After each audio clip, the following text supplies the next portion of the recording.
Bom dia. Bom dia, o meu nome é Inês Antunes, como a doutora Teresa sou radio-oncologista aqui no Hospital de Évora e hoje venho falar sobre a radioterapia estereotáxica corporal no carcinoma pulmonar não pequenas células, dito inoperável. Todos sabemos que o câncer do pulmão é a principal causa de morte relacionada com o câncer em todo o mundo. Em Portugal também temos taxas de incidência e de mortalidade crescentes nos últimos anos. São considerados estadios operáveis os estadios iniciais, com a doença limitada ao pulmão. São apenas 15 a 20% do total dos casos. Sabemos que o standard of care atual destes estadios iniciais é a cirurgia, que consegue ter um controle local que pode atingir os 90% e uma sobrevida global entre 60% e 70% aos 5 anos. No entanto, a cirurgia tem uma mortalidade e uma morbilidade que são significativas, que aumentam com a idade do doente e também com as outras patologias do doente. Cerca de 25% dos doentes com tumores ressecáveis são considerados medicamente inoperáveis ou recusam cirurgia. E é sobre este subgrupo de doentes, sobretudo, que vai incidir a minha apresentação. Muitos doentes são, então, considerados inoperáveis medicamente por causas que podem incluir a doença pulmonar crónica obstrutiva, doenças cardiovasculares e um mau performance status. Um grupo de doentes americanos foi avaliado, um grupo de doentes considerados inoperáveis e sem tratamento, tiveram umas medianas de sobrevida global de entre 8 e 13 meses, considerando se são T1 ou T2, e nos doentes que recusaram cirurgia de cerca de 14 meses, com uma sobrevida global um pouco superior. Portanto, não fazer nada a estes doentes não parece ser uma boa opção. Em alternativa à cirurgia, temos a radioterapia convencional para oferecer, com doses entre 60 e 70 Gray, um tempo total de tratamento entre 6 e 7 semanas. A radioterapia convencional consegue taxas de resposta que podem ser boas ou menos boas, com recidivas locais que podem variar entre 20% e 70% e sobrevida global aos 5 anos de 15%. No entanto, não esquecer que esta sobrevida global associada à radioterapia convencional também está muito influenciada pelas outras comorbilidades do doente que impediram a sua cirurgia e a interação da radioterapia com estas comorbilidades. Parece então que a dose é insuficiente para o controle local desta doença, não sendo a alternativa ideal à cirurgia. Com o desenvolvimento tecnológico de toda a medicina e muito na radioterapia, foram tentadas outras medidas para melhorar os resultados. Foi feita inicialmente uma tentativa de aumento de dose em radioterapia externa convencional.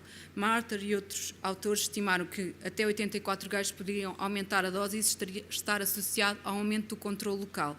No entanto, também estava associado a uma toxicidade aguda e crónica que seriam inaceitáveis.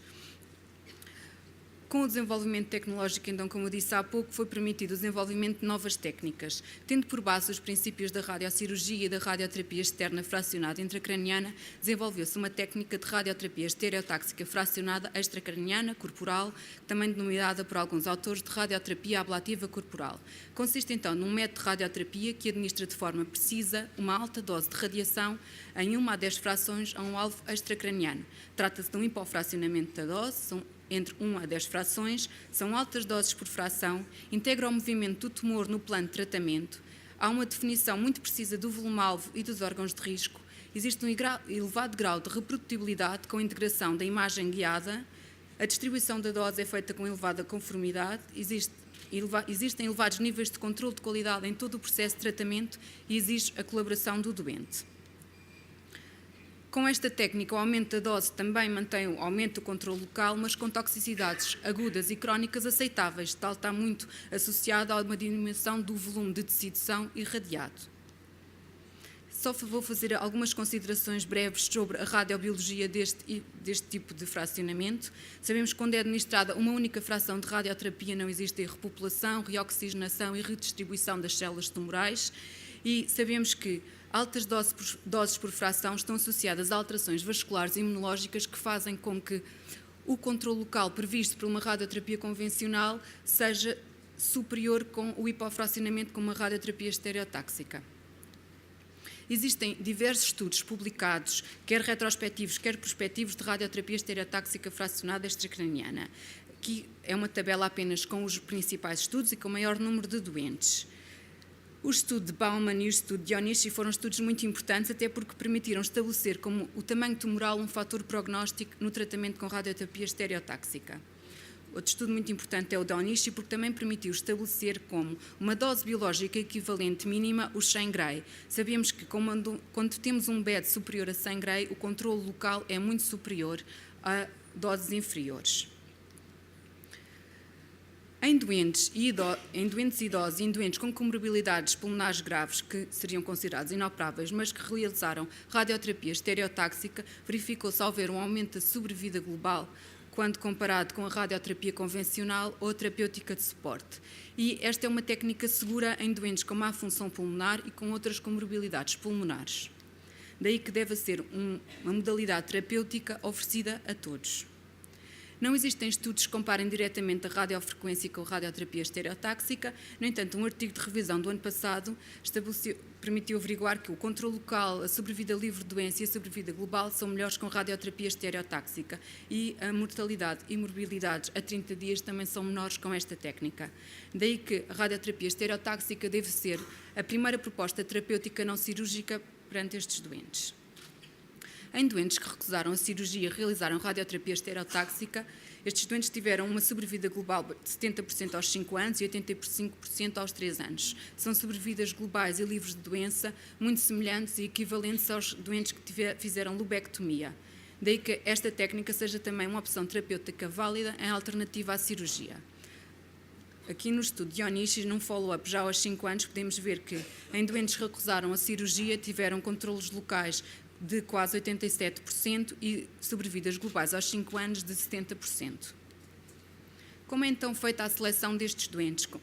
Estes doentes têm de ser definidos como estadios iniciais e medicamente inoperáveis após uma avaliação clínica por uma equipa multidisciplinar. Esta equipa tem de incluir um oncologista, um pneumologista oncológico, um radio-oncologista e, preferencialmente, também um cirurgião cardiotorácico. É feito um estadiamento que inclui um ataque de tórax com contraste, preferencialmente também a confirmação histológica, embora esta por vezes seja impossível pela comorbilidade que pode estar associada. E devem então seguir-se critérios imagiológicos de neoplasia. Deve também ser realizada uma PET ou uma PET-TAC. Se existirem gânglios mediastínicos positivos na PET, deve ser feita uma biópsia por ecobroncoscopia e, se ainda assim persistirem dúvidas, uma mediastinoscopia. Para o planeamento do doente deve ser feita uma TAC de planeamento para a definição dos volumes-alvo. Esta TAC de planeamento deve ser adquirida em posição de tratamento. A TAC incluir todo o pulmão, deve ser administrado contraste endovenoso, sobretudo nos tumores centrais e do lobo superior, e deve ser feita uma TAC 4D, que é uma TAC que permite quantificar o movimento do tumor durante o ciclo respiratório. Pode ser feita a fusão desta TAC de planeamento com uma PET-TC ou deve ser feita uma PET-TC de planeamento. O doente é posicionado em decúbito dorsal, com apoio de pulmão ou também utilizando, em alguns casos, os colchões de vácuo. O posicionamento deve ser o mais confortável possível para o doente, porque isso está associado à reprodutibilidade do tratamento. A TAC 4D integra, então, os movimentos do tumor ao longo do ciclo respiratório, são adquiridas imagens em 6 de 10 fases respiratórias e os cortes devem ser iguais ou inferiores a 3 mm na região do tumor. Seguidamente é feita a delimitação de volumes dos órgãos de risco, que inclui os grandes vasos, o plexo braquial, o esófago, a árvore brônquica, o fígado nos tumores dos lobos inferior direito, e é feita a definição do tumor, do nosso volume-alvo. Em todas as fases do ciclo respiratório deve ser delimitado o GTV, que é o tumor, em radioterapia o Gross Tumor Volume, que é em radioterapia estereotáxica igual ao CTV, ao Clinical Target Volume. A soma, a união de todos dos GTVs em todas as fases do ciclo respiratório corresponde ao ITV, corresponde à localização do tumor em todas as fases. Depois é dada uma margem para o PTV, o Planning Target Volume, e aí é feita a prescrição. Este esquema permite explicar um pouco melhor aquilo que eu disse. A laranja temos todos os GTVs em todas as fases respiratórias, a verde o ITV e a rosa o CTV. Temos aqui a comparação de uma TAC convencional, em que vemos aqui o tumor à direita, e numa TAC 4D, como se a área tumoral fosse muito maior. Esta corresponde aos movimentos do tumor, a todas as localizações que o tumor ocupa ao longo de um ciclo respiratório. Como é que podemos então lidar com o movimento do tumor? Existem algumas soluções. Soluções que permitem diminuir a amplitude respiratória, como são técnicas de damping, por exemplo, utilizando um compressor abdominal. Outras técnicas que permitem seguir a posição do tumor e ao persegui-lo também fazer o feixe de radiação persegue o tumor, são técnicas de tracking. E existe também a possibilidade de irradiar apenas durante uma fase do ciclo respiratório, que são técnicas de gating. Seguidamente, devemos fazer a prescrição da dose. A dose e o fracionamento dependem, sobretudo, da localização do tumor e das suas dimensões. Podemos ter entre 1 e 10 frações com várias doses. Existem vários protocolos. Este é o mais recente do NCCN. Outro também muito comumente adaptado é este protocolo de risco adaptado holandês, mas cuja base também tem a localização e as dimensões do tumor, fazendo então variar a dose prescrita e o número de frações. Intimamente associada à dose prescrita está a tolerância dos órgãos de risco. Existem também vários protocolos já publicados, como da RTOG e da UNCCN.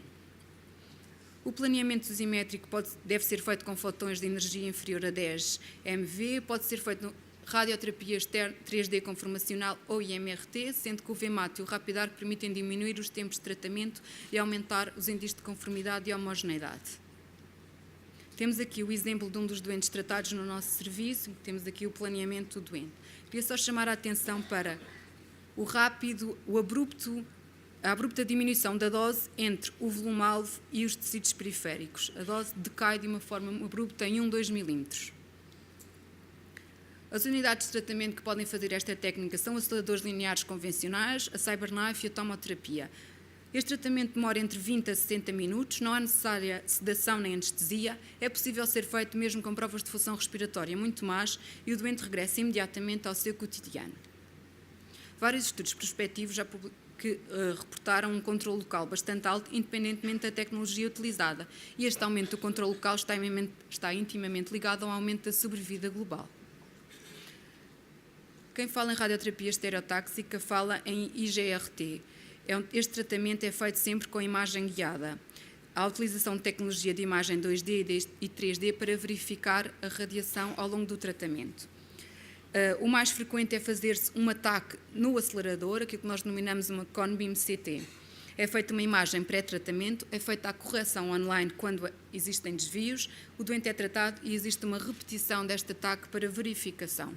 Temos aqui um exemplo. A mais claro, temos a ataque feita no acelerador, o Cone-Beam, que é comparado com o ataque de planeamento. Aqui podemos ver que o tumor está bem localizado. Em relação à toxicidade da radioterapia estereotáxica, é uma toxicidade baixa, com um grau maior ou igual a 2, inferior a 10%. As complicações mais frequentes são a pneumonite, as fraturas de costela e as toracalgias. Existe um pequeno declínio da função pulmonar, mas que não interfere com a qualidade de vida dos doentes. Os estudos também têm publicado as complicações, a toxicidade, sendo mais frequentes a atelectasia e as pneumonites. Como é que deve ser feito o follow-up destes doentes? Devem fazer TAC de tórax de 3 em 3 meses nos primeiros 2 anos, depois de 6 em 6 meses nos seguintes. Existem áreas de fibrose nas áreas de maior dose. Muitas vezes estas áreas de fibrose são difíceis de distinguir de uma recidiva local. Nesse caso deve ser pedida uma PET para melhor distinguir estas alterações. No entanto, a PET pode ser falsamente positiva nos primeiros 6 a 9 meses por inflamação. Quando existe uma suspeita de recidiva local, mas é possível oferecer um novo tratamento ao doente, nesses casos deve-se fazer a biópsia. Existem já descritas alterações benignas radiológicas pós-radioterapia estereotáxica, quer agudas, quer crónicas. Estão a destacar a consolidação difusa, a consolidação heterogénea, as alterações em vidro despolido, que podem, algumas delas, evoluir para alterações tipo nódulo, alterações tipo cicatriciais. O NCCN, esta é a última versão, estabelece já que nos tumores T1, T2, T3, N0, em doentes medicamente inoperáveis, a radioterapia estereotáxica é uma terapêutica a oferecer. É recomendada em doentes que são medicamente inoperáveis ou que recusem cirurgia, consegue um controle do tumor e uma sobrevida global comparáveis à lobectomia e superiores à radioterapia conformacional tradicional. É uma opção que deve ser oferecida também a doentes com alto risco cirúrgico, e a radioterapia estereotáxica tem uma sobrevida livre de doença e um controle do tumor muito equivalente a uma reseção sublobar também. Concluindo, em estadios iniciais, a cirurgia continua a ser o gold standard. Nos doentes que são considerados medicamente inoperáveis ou de alto risco, a radioterapia estereotáxica com uma dose biológica equivalente igual ou superior a 100 graus oferece um excelente controle local e sobrevida, semelhantes à cirurgia. Os resultados são independentes do aparelho que é utilizado. Sabemos que na fase aguda a morbilidade é mínima, na fase crónica ainda não temos muitos dados. É necessário um follow-up longo, no entanto, a mortalidade destes doentes é muito alta porque eles foram, a maior parte, recusados para a cirurgia por causa das suas comorbilidades, daí que eles morram, ainda não tínhamos muitos dados de follow-up a longo prazo. Estes dados são muito importantes até para estabelecermos como a radioterapia estereotáxica ser uma técnica a oferecer nos doentes que são operáveis, que não têm contraindicações cirúrgicas. Neste momento existem vários estudos prospectivos a decorrer, quer em doentes operáveis, quer inoperáveis, cujos resultados estamos a aguardar para estabelecer novos conhecimentos. Obrigada.